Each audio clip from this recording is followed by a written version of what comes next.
بسم اللہ الرحمن الرحیم. ناظرین، آج کی تیسری قسط ہے اور ویلاگ نمبر 47. اس سے پچھلی قسط میں ہم نے پیش کی ہے قرآن کریم کی تلاوت، یعنی 22 آیت پڑھی اور اس کا ترجمہ پڑھا. اب اس کا خلاصہ تفسیر ربط آیات. پیج نمبر ہے 40، معارف القرآن جلد 2، سورۃ آل عمران نمبر 3 اور آیت نمبر ہے 22. ناظرین، قرآن کریم کا ترجمہ، تشریح، تفسیر اور تلاوت ہم آپ کے سامنے رکھنے کو جا رہے ہیں. ناظرین، اس کتاب کا ٹائٹل ہے معارف القرآن جلد نمبر 2، سورۃ آل عمران سے لے کر سورۃ النساء تک، پارہ نمبر 3، رکوع نمبر 9 سے لے کر پارہ نمبر 6 اور رکوع نمبر 4. اور رائٹر ہیں اس کتاب کے حضرت مولانا مفتی محمد شفیع صاحب عثمانی رحمۃ اللہ علیہ، جو کہ مفتی اعظم پاکستان ہیں. نحمدہ ونصلی علی رسولہ الکریم. بسم اللہ الرحمن الرحیم. خیرکم من تعلم القرآن وعلمہ. بہترین لوگ وہ ہیں جو خود بھی قرآن پڑھیں، دوسروں کو پڑھائیں، سکھائیں اور لکھائیں. کچھ جو سمجھا میرے شکوے کو تو رضواں سمجھا، مجھے جنت سے نکالا ہوا انسان سمجھا. تھی فرشتوں کو بھی حیرت کہ یہ آواز ہے کیا، عرش والوں پہ بھی کھلتا نہیں یہ راز ہے کیا. تاثر عرش بھی انسان کی تگ و تازہ ہے کیا، آ گئی خاک کی چٹکی کو بھی پرواز ہے کیا.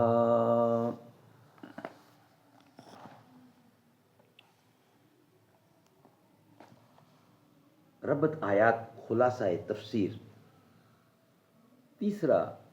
تیسری قسط ہے اور ویلاگ نمبر 47. شروع صورت میں ربط آیات آپ کے سامنے پیش کر رہے ہیں. شروع صورت میں کلام کا زیادہ رخ نصارہ کی طرف تھا. پھر آیت بالا میں الذین اوتوا الکتاب کا عنوان نصارہ اور یہود دونوں کو شامل تھا. اب ان آیات میں یہود کے بعض خاص احوال کا بیان ہے. روح المعانی میں بروایت ابن ابی حاتم اس آیت کی تفسیر میں خود حضور اکرم صلی اللہ علیہ وسلم سے مروی ہے کہ بنی اسرائیل نے 43 یعنی 43 نبیوں کو ایک وقت میں قتل کیا. ان کی نصیحت کے لیے 170 بزرگ کھڑے ہوئے. اسی دن ان کا بھی کام تمام کر دیا. بیان القرآن میں یہ موجود ہے.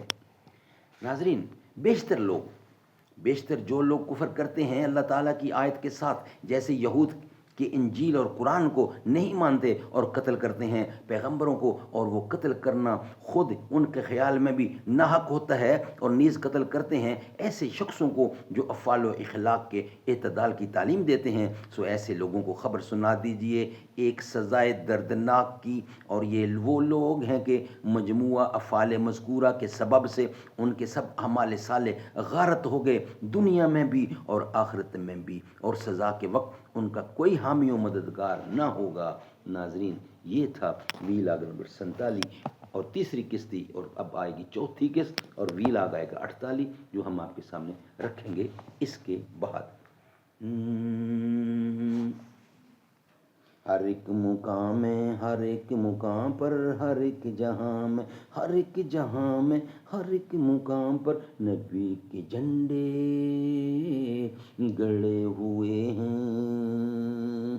جو ان کی عظمت کو مانتے ہیں نبی کے در پہ پڑے ہوئے ہیں. نبی کی باتیں، نبی کی باتیں، نبی کی نعتیں میں پڑھ رہا ہوں، میں لکھ رہا ہوں، میں دیکھتا ہوں اسی کے صدقے گناہ میرے جڑے ہوئے ہیں. نبی کے ساتھی تو ہیں ستارے، چمک رہے ہیں، دھمک رہے ہیں. اے موتیوں کی لڑی صحابہ یہ کیا نگین جڑے ہوئے ہیں. ہر ایک جہاں میں، ہر ایک مقام پر نبی کے جھنڈے گڑے ہوئے ہیں.